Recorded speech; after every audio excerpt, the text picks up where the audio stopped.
Sir, ನೀವು guarantee ಅಂದಿದ್ದಕ್ಕೆ ಜ್ಞಾಪಕ ಬಂದಿದ್ದು, ಇವತ್ತು ಒಂದು ಸ್ಟೇಟ್ಮೆಂಟ್ ಕೊಟ್ಟಿದ್ದಾರೆ ಮಾಗಡಿ ಬಾಲಕೃಷ್ಣ.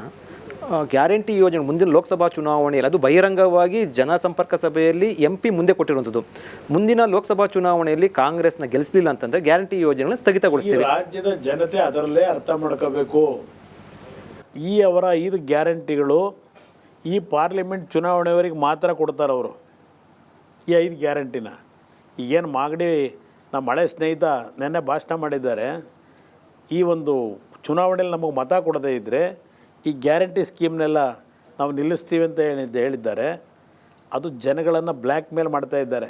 ಬೆದರಿಕೆ ಅನ್ಬೋದಲ್ವಾ? ಬೆದರಿಕೆ. ಯಾಕೆಂದರೆ ಚುನಾವಣೆ ಟೈಮಲ್ಲಿ ನಮ್ಮ ಭಾಗದಲ್ಲೆಲ್ಲ ಇವರು ವೈಯಕ್ತಿಕವಾಗಿ ಒಂದು ಕಾರ್ಡ್ಗಳನ್ನು ಅರ್ಧ ರಾತ್ರಿ ಜನಗಳ ಮನೆಗೆ ಕೊಡ್ತಾರೆ. ಬೆಳಗ್ಗೆ ನೀವು ಓಟ್ ಹಾಕ್ಬಿಟ್ಟು ಹೋಗ್ಬಿಟ್ಟು 4,000 5,000 ಒಂದು ಶಾಪ್ಗೆ ಹೋಗಿ ಇದನ್ನು ಸ್ವೈಪ್ ಮಾಡಿಬಿಟ್ರೆ ಕಾರ್ಡನ್ನ ನೀವೇನು ಬೇಕು ಕೊಂಡ್ಕೋಬೋದು ಅಂತೇಳಿ ಆ ಒಂದು ಆಮಿಷ ಬಿಟ್ಟು ಓಟ್ ಹಾಕ್ಸ್ಕೊಂಡಿದ್ದು ಎಲ್ಲರಿಗೂ ಜಗಜ್ಜಾಹಿರ ಇಲ್ಲಿ.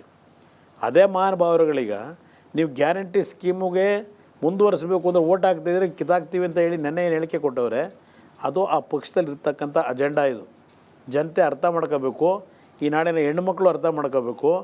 ಯಾವ ಒಂದು 5 ಗ್ಯಾರಂಟಿಯನ್ನು ಪಾರ್ಲಿಮೆಂಟ್ ಚುನಾವಣೆ ಆದಮೇಲೆ ನಿಲ್ಲಿಸ್ತಕ್ಕಂಥ ಒಂದು ಸಂದೇಶ ನೆನ್ನೆ ಮಾಗಡಿಯಿಂದ ಏನವರು ಕಾಂಗ್ರೆಸ್ ಪಕ್ಷದ ನಾಯಕರುಗಳು ಕೊಟ್ಕೊಂಡಿದ್ದಾರೆ. ಜನ ಬುದ್ಧಿವಂತರಾಗಿ ಅಂತಕ್ಕಂಥ ಮನವಿ ಮಾಡ್ತಾರೆ. ಅಂದರೆ ಅವರು ಓಟ್ ಹಾಕೋದು ನಿಲ್ಲಿಸ್ತಾರೆ, ಓಟ್ ಹಾಕಿಲ್ಲ ನಿಲ್ಲಿಸ್ತಾರೆ ಅಂತಾನೆ? ಓಟ್ ಹಾಕಿದ್ರು ನಿಲ್ಲಿಸ್ತಾರೆ, ಹಾಕ್ತಿದ್ರು ನಿಲ್ಲಿಸ್ತಾರೆ.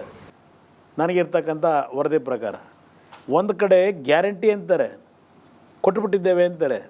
ಈ ಗ್ಯಾರಂಟಿ ಸ್ಕೀಮ್ನ ಕೊಟ್ಟು ಪಾಪ ನಾವು ಬಡವರು ಖರ್ಚು ಮಾಡ್ತಕ್ಕಂಥ ಶಕ್ತಿ ಕೊಡ್ತಾ ಇದ್ದೀವಿ ಅಂತಾರೆ. ಇನ್ನೊಂದು ಕಡೆ ಖರ್ಚು ಯಾವುದಕ್ಕೆ ಮಾಡಿಸ್ತಾವ್ರೆ ಜನಗಳ ಕೈನಲ್ಲಿ? ಇವತ್ತು ಗೈಡ್ಲೈನ್ಸ್ ವ್ಯಾಲಿಗೆ ಬಂದರೆ ಇದೇನೋ ರೇಟ್ ಜಾಸ್ತಿ ಮಾಡ್ಕೊಂಡ್ರಲ್ಲ, ಇವತ್ತು ಮಾರ್ಕೆಟ್ ದರಕ್ಕಿಂತ ಗೈಡ್ಲೈನ್ಸ್ ವ್ಯಾಲ್ಯೂ ಜಾಸ್ತಿ ಆಗೋಗಿದೆ. ಮಾರ್ಕೆಟ್ ದರ ಇವತ್ತು ಯಾವುದೋ ಒಂದು ಭೂಮಿ ಕೊಂಡ್ಕೊಳ್ಳೋಕೆ ಹೋದರೆ ರಿಯಲ್ ವ್ಯಾಲ್ಯೂ ಏನಿದೆ ಆ ಒಂದು ಭೂಮಿ ಬೆಲೆ ಅದಕ್ಕಿಂತಲೂ ಹೆಚ್ಚಿನ ಗೈಡ್ಲೈನ್ ವ್ಯಾಲ್ಯೂ ಮಾಡಿಬಿಟ್ರು. ಸ್ಟ್ಯಾಂಪ್ಸ್ ಆ್ಯಂಡ್ ರಿಜಿಸ್ಟ್ರೇಷನ್ನು ಅಲ್ಲಿ ಜನಗಳಿಗೆ ದರೋಡೆ ಮಾಡ್ಕೊಂಡು ಹೊರಟ್ರೀಗ. ಇನ್ನು ಅದು ಎಂಥದಪ್ಪ ಶ್ರಮಜೀವಿಗಳು ಬೆಳಗಿನ ಸಾಯಂಕಾಲದವರೆಗೂ ಕಷ್ಟಪಟ್ಟು ದುಡಿಮೆ ಮಾಡಿ ಆ ದೇಹಕ್ಕೆ ದಂಡೆ ಆಗಿರ್ತದೆ. ಸಾಯಂಕಾಲ ಒಂದು ಇವರೇ ಮಾಡಿರೋ ಬಾರ್ ಅಂಗಡಿಗಳಿಗೆ ಹೋಗಿ ಒಂದು ಬಾಟ್ಲು ತಗೊಂಡು ಏನೊಂದು ಸಾಯಂಕಾಲ ವಿರಾಮಕ್ಕೆ ಅವ್ರು ನಿದ್ದೆ ಮಾಡಲಿಕ್ಕೆ ಆ ದೇಹಕ್ಕೆ ಶ್ರಮ ಆಗಿರೋದನ್ನು ಸರಿಪಡಿಸ್ಕೊಳ್ಳಿಕ್ಕೆ ಹೋಗ್ತಾರೆ. ಅವರಿಗೀಗ ಒಂದೊಂದು ಬಾಟ್ಲು ಮೇಲೆ ಎಷ್ಟೆಷ್ಟು ರೇಟ್ ರೈಸ್ ಮಾಡಿದ್ದೀರಿ. ಇಲ್ಲಿ ನೀವು 2,000 ಕೊಟ್ಬಿಟ್ಟು ಅಲ್ಲಿ ಆ ಕಡೆಯಿಂದ ಅದೇ ಜನಗಳ ಮೇಲೆ ಪ್ರತಿ ತಿಂಗಳು 5,000 10,000 ರೂಪಾಯಿ ಕಟ್ಟೋ ಥರ ಮಾಡಿದ್ದೀರಿ. ಇದಾ ನಿಮ್ಮ ಕಾರ್ಯಕ್ರಮ? ಸರ್, ಸಿದ್ದರಾಮಯ್ಯ ಬಡವ್ರನ್ನ ಖರ್ಚು ಮಾಡ್ತಕ್ಕಂಥ ಶಕ್ತಿ ತುಂಬ. ಸರ್, ಸಿದ್ದರಾಮಯ್ಯ ಆರ್ಥಿಕ ತಜ್ಞ, ಅತಿ ಹೆಚ್ಚು ಬಾರಿ ಬಜೆಟ್ ಮಾಡಿಸಿರುವಂಥದ್ದು. ಅವ್ರ ಕೈಲಿ ಇನ್ನು 4 ವರ್ಷ ಈ ಗ್ಯಾರಂಟಿ ಯೋಜನೆ ಕೊಡೋಕ್ಕೆ ಆಗೋದಿಲ್ವಾ? ಅಷ್ಟು ಅವರಿಗೆ ಶಕ್ತಿ ಇಲ್ವಾ, ಅಥವಾ ಆ ರೀತಿ ಅವರಿಗೆ ಅಷ್ಟೊಂದು ಜಾಣ್ಮೆ ಇಲ್ಲ ಅಂತ ಅನ್ಸುತ್ತೆ? ಸರ್ಕಾರದಿಂದ ಯಾವುದೇ ರೀತಿಯ ಕಾರ್ಯಕ್ರಮನ ಕೊಡಬೇಕು ಅಂತಕ್ಕಂಥ ತೀರ್ಮಾನ ಮಾಡಿದಾಗ ಮಾಡಲಿಕ್ಕೆ ಹಲವಾರು ರೀತಿಯ ಅವಕಾಶಗಳಿದೆ. ಮಾಡಲಿಕ್ಕೆ ಆಗಲ್ಲ ಅಂತ ನಾನು ಹೇಳಲ್ಲ, ಮಾಡಲಿಕ್ಕೆ ಅವಕಾಶಗಳಿದೆ.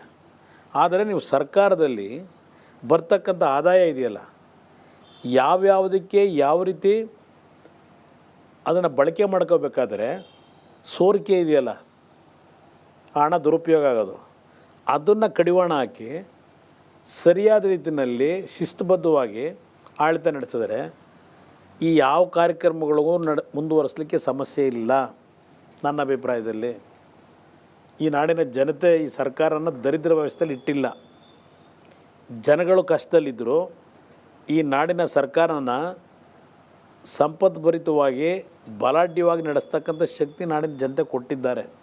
ಅದು ಸಿದ್ದರಾಮಯ್ಯ ಇದ್ದರೂ ಅಷ್ಟೇ, ಯಡಿಯೂರಪ್ಪನವ್ರು ಇದ್ದರೂ ಅಷ್ಟೇ, ಬಸವರಾಜ ಬೊಮ್ಮಾಯಿ ಇದ್ದರೂ ಅಷ್ಟೇ, ಕುಮಾರಸ್ವಾಮಿ ಬಂದರೂ ಅಷ್ಟೇ. ಈ ನಾಡಿನ ಜನತೆ ಈ ರಾಜ್ಯದ ಖಜಾನೆನ ಆ ಭಾಗ್ಯಲಕ್ಷ್ಮಿಯನ್ನು ಸದೃಢವಾಗಿ ಬೆಳೆಸಿಟ್ಟಿದ್ದಾರೆ.